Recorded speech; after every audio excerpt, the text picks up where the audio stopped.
Прибирання до дня смерті кривавого тирана Йосипа Сталіна. Його в чеській столиці влаштували активісти на меморіалі жертвам комунізму і тоталітарних режимів.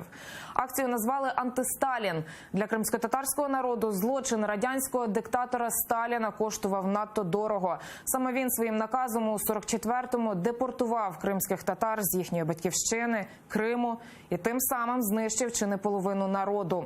Про акцію «Антисталін» із Праги докладніше Софія Абляєва.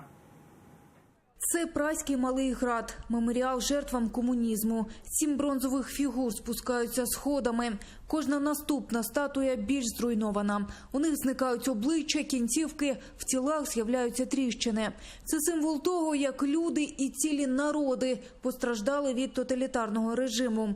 Акцію «Антисталін» мешканці Праги тут влаштували, аби не забувати страшні репресії, диктатуру і терор за часів правління Йосипа Сталіна. Это наряду с Гитлером самый страшный диктатор 20 века. И, собственно, пострадала, конечно, от него не только Россия, но и все знают про февраль 48 года.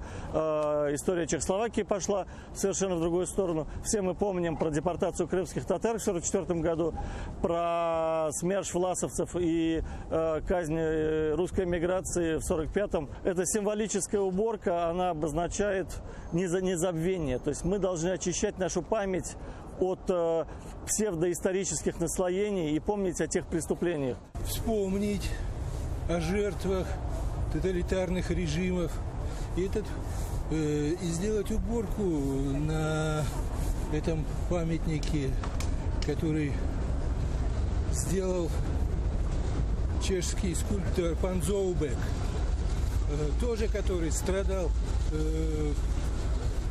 при коммунистах. Серед учасників акції здебільшого чехи. Деякі прийшли з дітьми, бо вважають, що виховувати повагу до історії треба з пелюшок. Ми маємо нагадати самим собі, що є наше минуле, та, звичайно ж, нашому майбутньому поколінню. Бо, як я бачу, вони не знають історії. Щоб не забували, яка це була біда, да, в 30-х, 40-х, і навіть після всього цього, життя страшно просто було. Це важливо пам'ятати, що трапилося в епоху Сталіна. Небезпека є і сьогодні, бо ми маємо схожу ситуацію у світі. До акції проти тоталітаризму долучився і Пам Джін з Південної Кореї. Каже, добре знає, що таке диктаторський режим.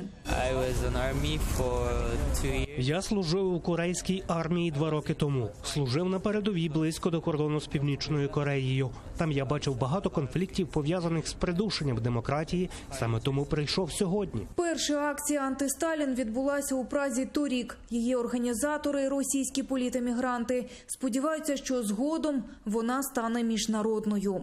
Софія Абляєва, Дмитро Суспільний з Праги. Для Заман. АТР.